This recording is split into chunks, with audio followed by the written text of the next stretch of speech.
अस्सलाम वालेकुम। पिशावर का एक वकूआ 4 जनवरी को पेश आया। एक गाड़ी जिसमें एक मशहूर डांसर और उसका शौहर और उसके कुछ साथी कैमरामैन वगैरह जा रहे होते हैं एक फंक्शन के लिए। तो एक बंदा आता है जो कि फायरिंग करता है, जिससे इस डांसर का शौहर जो है वो कत्ल हो जाता है। अब ये कहानी क्या है, वकूआ क्या है, सारा आपको सुनाता हूँ और फिर आप फैसला कीजिएगा कि इसमें गलती किसकी है। पिशावर का एक इलाका रहमान बाबा का एक रिहायशी मोहम्मद सफ़ीर और सनी, जो कि एक बैंक में मुलाजिम है, बैंक में टी बॉय है। उसका काम है फाइलें इधर से उधर ला के देना, चाय बनाना और कुछ सफाई वगैरह करना, इस तरह का।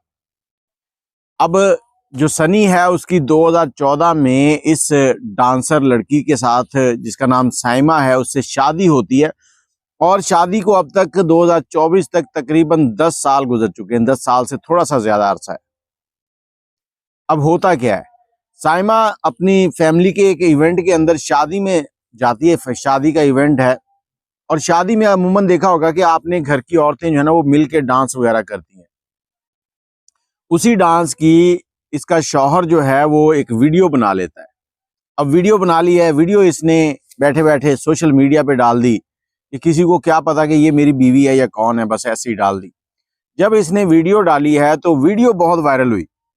अब लोगों ने उस पे हजारों कमेंट किए, लाखों लाइक आए, बहुत वायरल गई। अब सफीर जो है वो सोच रहा है कि मेरी बीवी जो है इसने तो लोगों को पागल किया हुआ है। अब उसके दिमाग में एक प्लान आता है। वो शाम को घर जाता है, बीवी को कहता है ये देखो तुम्हारी वीडियो कितनी वायरल हो गई है, तो हम लोग अगर ये काम शुरू कर लें। बीवी मना करती है, देखो हमारी इज्जत है बड़े तरीकों से। अब जो सफीर है और सनी है, ये अपनी बीवी का ब्रेन वॉश करता है, दिमाग को एक तरीके से ना उलझाता है। कभी उसको कहता है देखो मेरी तनख्वाह 20-22 हज़ार है, हम इसमें कैसे गुजारा करेंगे, हर महीने 2-4 हज़ार दोस्तों का कर्जा चढ़ जाता है मेरे ऊपर, तो मैं बहुत परेशान हूँ। अगर हम ये डांसिंग वाला काम कर लें तो काम करना क्या है, एक इवेंट में जाना है, वहां जाके डांस करना है, डांस करके हम वापस आ जाया करेंगे, अच्छे खासे पैसे मिलेंगे और कुछ भी नहीं होगा, हमारा जिंदगी जो है वो अच्छा हो जाएगा। कुछ दिन लगते हैं इसको बीवी को समझाने में। जब बीवी कायल हो जाती है तो फिर ये क्या करता है कि उसी सोशल मीडिया पे पोस्टें डालता है कि शादी के इवेंट्स के लिए हमसे राब्ता करें, या किसी भी इवेंट में अपने आप को लुभाने के लिए, अपने क्या कहूँ अब मैं, मतलब डांस के लिए ये इस तरह की पोस्टें लगाता है। लोग इनसे राब्ता करने लग जाते हैं, ये खुद ही उसका मैनेजर बन जाता है और वहीं पे क्या करता है कि एक कैमरामैन भी रख लेता है। कैमरामैन शादी के इवेंट के दौरान इसकी वीडियोस बनाता है, म्यूजिक चलता है, डीजे म्यूजिक लगाता है, ये डांसर जो है वो डांस करती है।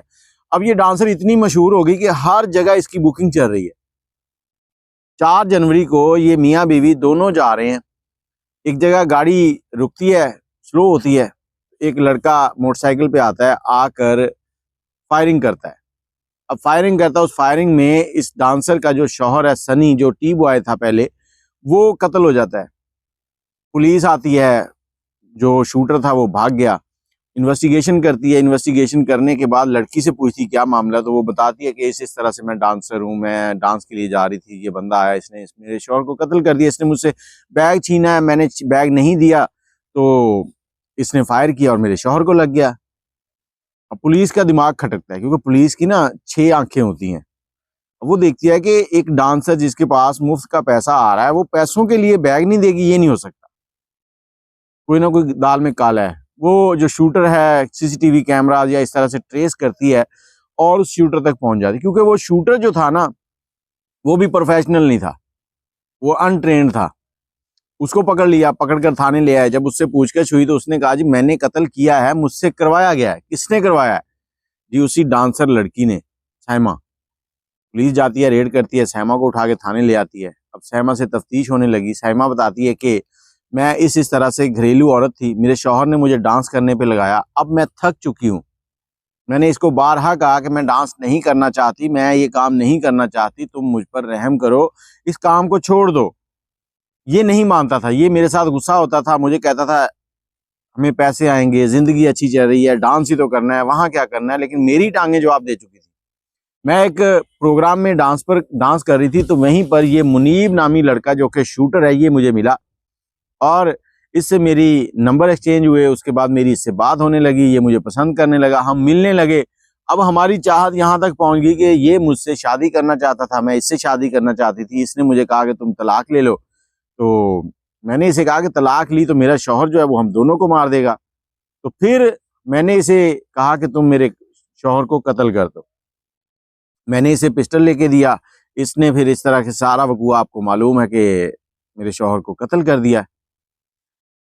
अब यहाँ पर शौहर कब्र में पहुंच गया, बीवी जो डांसर थी जिसको शौहर ने डांसर बना दिया था वो जेल में चली गई है। जिस शख्स के साथ वो शादी करना चाहती थी, जो इसका आशिक था, वो भी जेल में है। अब केस चलेगा, आगे क्या बनेगा, लेकिन 3 लोगों की जिंदगी जो है वो बर्बाद हो गई है। और मुझे ये समझ नहीं आती कि आपने शादी करनी है तो उसके लिए कत्ल का ही तरीकाकार क्यों अपनाया जाता है। अक्सर इस तरह के वाकयात आते हैं जिसमें आशिक जो है माशूक के चक्कर में कभी उसके शौहर को कत्ल कर रहा है, कभी उसके भाई को कत्ल कर रहा है, कभी बाप को कत्ल कर रहा है, कभी खुद कत्ल हो जाता है। तो ये सारे मामला कब सुलझेंगे? आप अपनी राय जरूर दीजिएगा कि इस पूरी स्टोरी के अंदर जुर्मदार कौन है, क्योंकि अब जो कहानी थाने में चल रही है, लड़का लड़की के ऊपर मामला डाल रहा है, लड़की लड़के के ऊपर सारे मामला डाल रही है। आगे जो भी इन्वेस्टिगेशन या फैसला आएगा वो आपके साथ जरूर शेयर करेंगे। मुझे इजाजत दें, अपनी राय कमेंट में जरूर दें, और जब आप गलत काम करेंगे तो उसका नतीजा गलत ही निकलेगा। मेरे ख्याल से सफ़ीर ने गलत रास्ता अपनाया था दौलत के लिए, उसका नतीजा जो निकला वो उसने भुगत लिया। अल्लाह हाफिज।